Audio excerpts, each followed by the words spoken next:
Bonjour mon frère, bonjour ma sœur, nous sommes encore aujourd'hui ensemble pour notre café matinal. Karine, comment vas-tu? Je vais très bien par la grâce de Dieu. Tu es très en forme? Je suis en forme. Elle est en forme, donc qu'est-ce que tu vas prendre aujourd'hui? Aujourd'hui, je vais prendre un café. Un café. Tu veux pas une petite douceur aussi? Parce que regarde, mon frère et ma sœur, là, regarde, ils sont tout chauds, ils avaient préparé des petits biscuits, des petites galettes, des petites gaufres. Comme c'est gentil. Alors, nous allons prendre un petit biscuit avec ce café matinal. Ah ben, je vais te suivre, je vais prendre la même chose que toi aujourd'hui. Amen. Sois béni, soyez Toi bénis aussi. mes bien-aimés. Soyez bénis, mes bien-aimés. Aujourd'hui, 12 octobre, j'aimerais prendre notre texte de la méditation dans Ésaïe, chapitre 41, au verset 10, qui nous dit « Ne crains rien, car je suis avec toi. Ne promène pas des regards inquiets, car je suis ton Dieu. » Et le titre de la méditation d'aujourd'hui est « Ne confessez pas la crainte ». Oh mon frère et ma sœur, je crois que ces dernières semaines, le Seigneur ne cesse de nous ressasser. Il voit que le 31 décembre arrive et il n'arrête pas de nous dire de parler de la confession. Et on voit que la confession a quelque chose de très très important.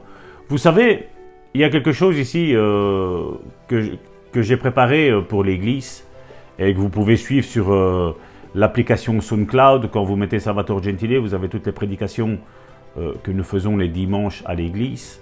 Vous savez, quand Dieu a créé tout l'univers, les poissons et tout, la Bible nous dit que Dieu a parlé et la chose est arrivée. Mais je ne sais pas si vous avez remarqué, étonnamment, quand il a dû créer Adam et quand il a dû créer Ève, donc c'est-à-dire le premier homme et la première femme sur cette planète Terre, Dieu n'a rien dit.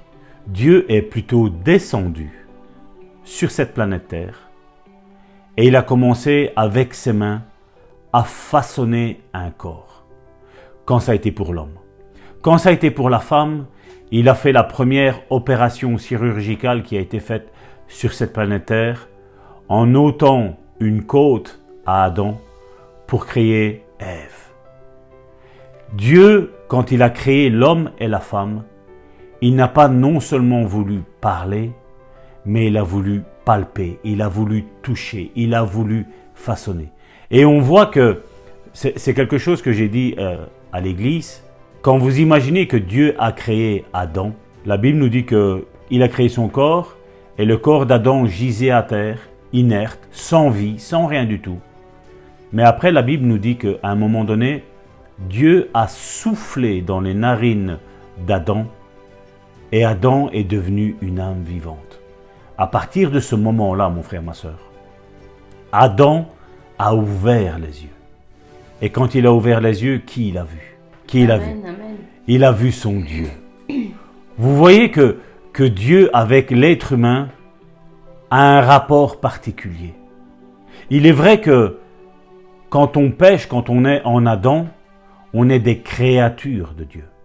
Mais à partir du moment où on accepte notre Seigneur Jésus-Christ, et non pas une religion, mais le Seigneur Jésus-Christ, comme notre Sauveur premièrement, mais comme notre Seigneur, nous devenons non plus des créatures de Dieu, non plus des serviteurs de Dieu, mais nous devenons tous des fils et des filles de Dieu, mon frère, ma soeur.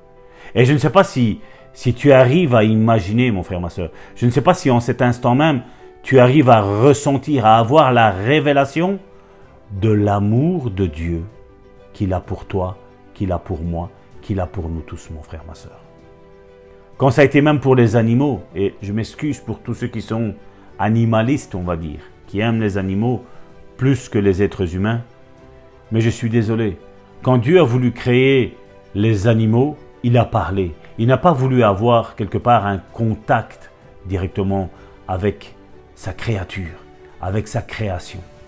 Mais quand il a créé l'homme et la femme, il a voulu être là. Il a voulu être présent. La même chose, nous avons parlé de Adam quand Dieu a soufflé dans ses narines ce souffle de vie et qu'il est devenu un être vivant et qu'il a vu Dieu. La même chose quand il a fait cette opération chirurgicale à Adam, quand il a créé la femme, mon frère, ma sœur. La femme, quand elle a ouvert les yeux, quand elle a eu cet esprit de vie dans sa vie, elle aussi a vu son Dieu. Elle a vu son Père. Oh, moi, je ne sais pas toi, mon frère, ma soeur, mais moi, j'ai envie de louer Dieu et de dire merci, papa, parce que tu nous aimes d'un amour éternel. Alléluia. Oh, que c'est beau. Merci Seigneur. Et donc, comme je le disais, le titre de ce message d'aujourd'hui est « Ne confessez pas la crainte ». Oui, ne confessez pas la crainte. On pourrait demander « Et si j'ai peur ?» Eh bien, vous n'avez pas vraiment peur si vous adoptez l'attitude de Dieu. Osez penser comme Dieu pense. Selon 2 Timothée, chapitre 1, verset 7, il nous est dit que ce n'est pas un esprit de timidité, ou de crainte, certaines versions nous disent, que Dieu nous a donné. Au contraire, son esprit nous remplit de force, d'amour et de sagesse. Amen. Dieu ne vous donne pas un esprit de crainte. L'esprit de crainte n'appartient nullement à Dieu, mais il appartient plutôt à l'esprit de l'ennemi. Parce que vous savez, vous et moi, nous n'avons pas à avoir peur. Nous savons que nous sommes aimés de Dieu, et quand tu sais que tu es aimé de Dieu, ben, tu n'as pas à avoir peur. Ma chérie, est-ce que tu as peur de moi, toi qui sais que je t'aime? Certainement pas. Elle n'a pas peur. Elle a confiance Amen. dans ce que je lui démontre et que je lui dis que je l'aime. Et donc, elle n'a aucune crainte de son époux, comme moi, je n'ai aucune crainte de mon épouse, parce que je sais qu'elle m'aime. Et donc, c'est la même chose avec notre rapport avec Dieu. Donc, à partir d'aujourd'hui, si tu as eu des craintes, mon frère, ma sœur, dis pour ta vie, confesse, dis Seigneur, je ne veux plus de cet esprit de crainte, mais je veux cet esprit de force, d'amour et de sagesse. Amen. Aujourd'hui, Père, je t'accepte non pas comme un Dieu, mais comme mon propre Père. Mon Père céleste qui veille à tous mes besoins. Alléluia. Tu as dit que nous avons besoin de nous tracasser de rien parce qu'à chaque jour suffit sa peine. Chaque jour, tu donnes à manger aux oiseaux et je sais que chaque jour, tu me donneras à manger. Parce que oui, tu aimes les oiseaux, mais tu nous aimes encore plus à nous en tant qu'êtres humains. Amen. Donc maintenant, mon frère, ma sœur, commencez donc à ne confesser que ce que Dieu vous a donné.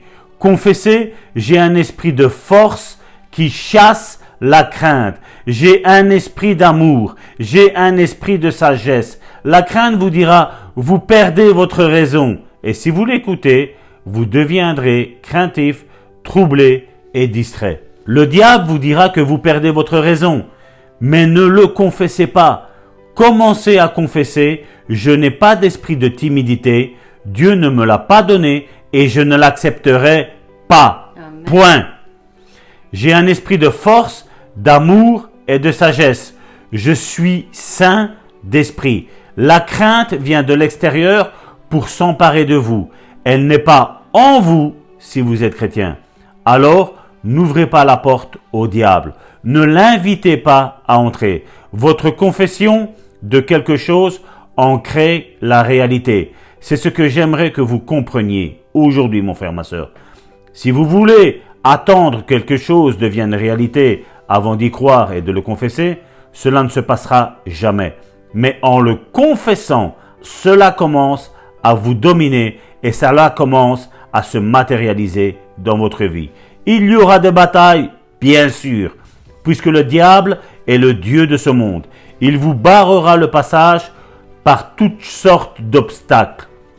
Mais chaque fois que vous remportez une victoire, cela devient de plus en plus facile. Et au bout d'un certain moment, vous finirez par rire à chaque fois que le diable essayera de se mêler de vos affaires.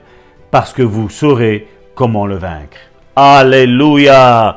Amen. Merci Amen. Seigneur. Oui, la victoire appartient à tous les enfants de Dieu. La victoire appartient à tous ceux qui sont nés de nouveau. Vous savez, il y a un passage que nous connaissons tous par cœur qui se trouve dans Job, chapitre 3, à partir du verset 25, qui nous dit « Ce que je crains, c'est ce qui m'y arrive. Ce que je redoute, c'est ce qui m'atteint. » Job nous a donné une clé, mon frère, ma sœur.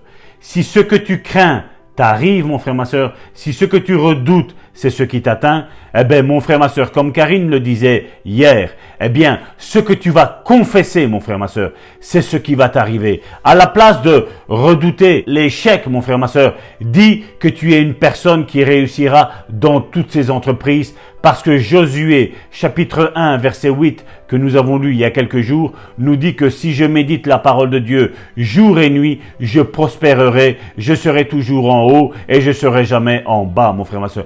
Proclame la parole de la vie dans ta vie, mon frère, ma sœur. Proclame la parole de Dieu dans ta vie, mon frère, ma sœur, parce que c'est ce qui va t'arriver, mon frère, ma sœur. Ce n'est pas ce que le diable dit que tu es réellement. C'est ce que la Bible dit que tu es réellement, mon frère, ma sœur.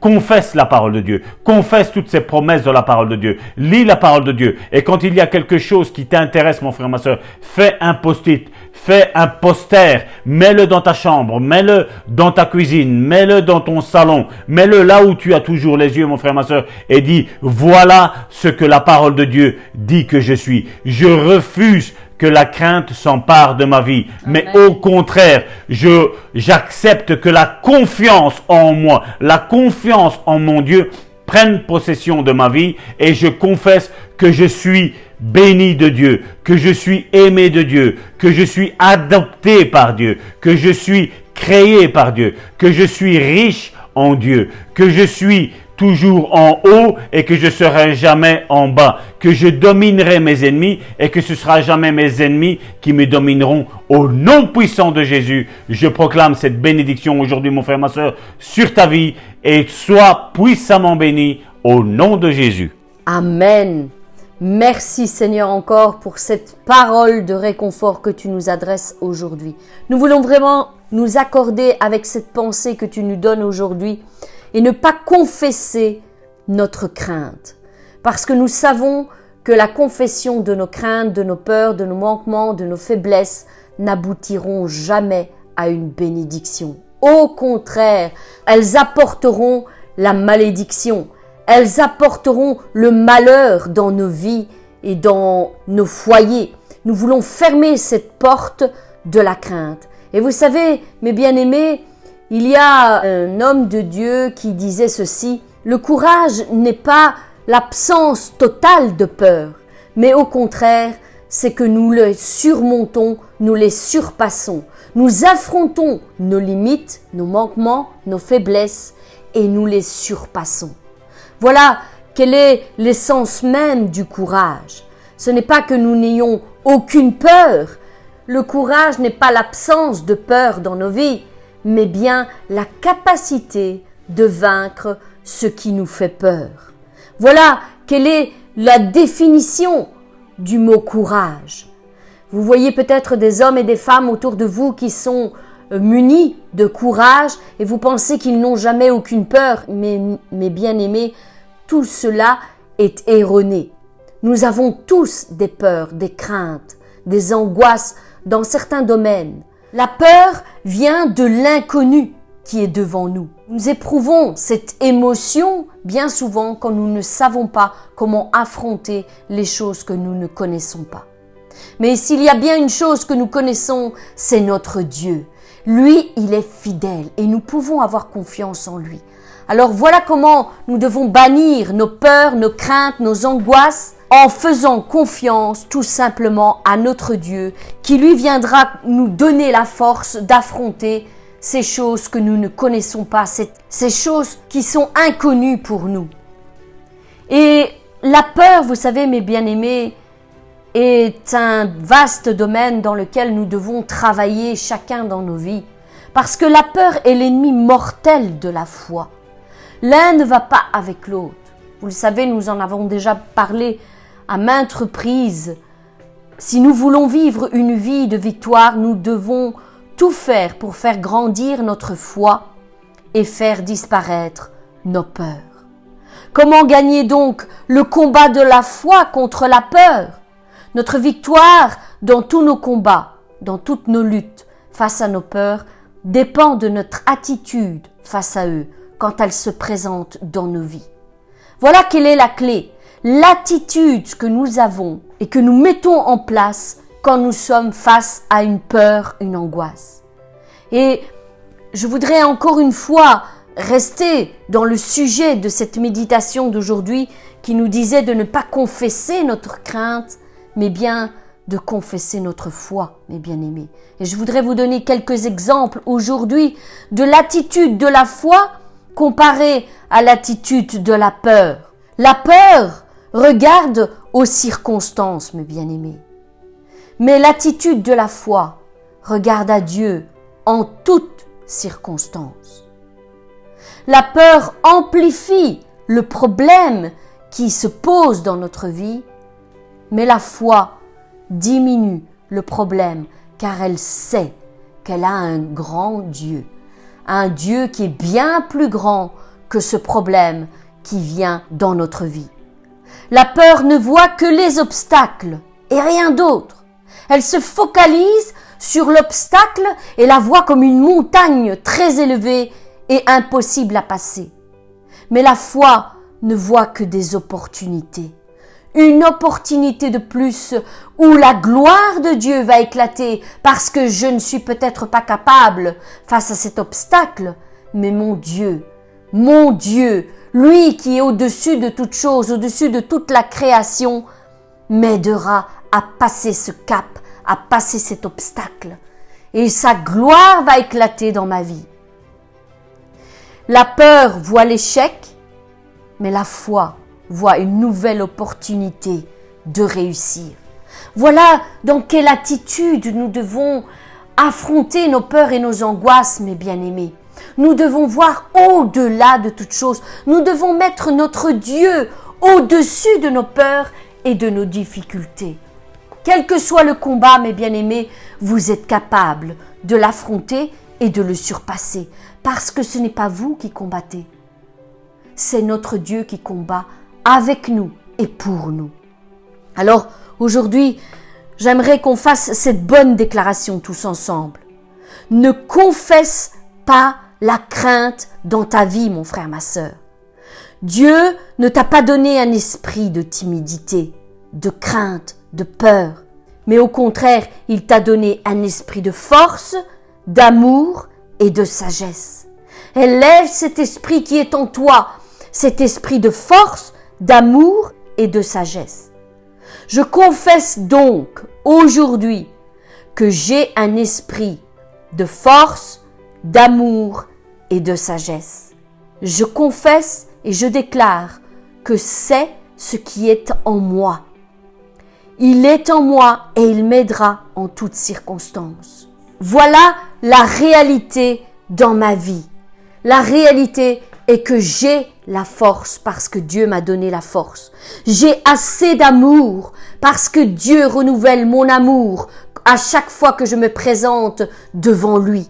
Et j'ai de la sagesse pour affronter tous mes problèmes et mes difficultés. Oui, il me donne et il me remplit de cette sagesse qui me donnera la solution pour venir à bout de tous mes problèmes et de toutes mes difficultés. Vous êtes bénis dans les lieux célestes, mes bien-aimés. Vous êtes capables, vous avez été appelés maintenant, rentrez dans ce chemin où seuls les élus marchent. Ceux qui ont décidé de tout laisser derrière eux et de se conformer à la parole de Dieu, de suivre le plan que Dieu avait en réserve pour chacun d'entre eux. Vous êtes des élus. Vous pouvez tous devenir des élus. Amen. C'est un choix, tout simplement. Dieu nous appelle tous, mais peu empruntent le chemin des élus, parce que peu veulent payer le prix, le sacrifice d'une vie bien réglée selon la parole de Dieu. Mes bien-aimés, je vous souhaite encore une excellente journée et je sais qu'elle le sera encore aujourd'hui. Amen. Parce qu'aujourd'hui, vous allez faire de nouvelles expériences. Vous allez laisser de côté vos peurs, vos angoisses et vos inquiétudes et vous allez prendre le dessus. J'ai confiance en vous que vous allez réussir, mes bien-aimés. Quant à nous, nous nous retrouvons demain pour une nouvelle méditation. Soyez bénis.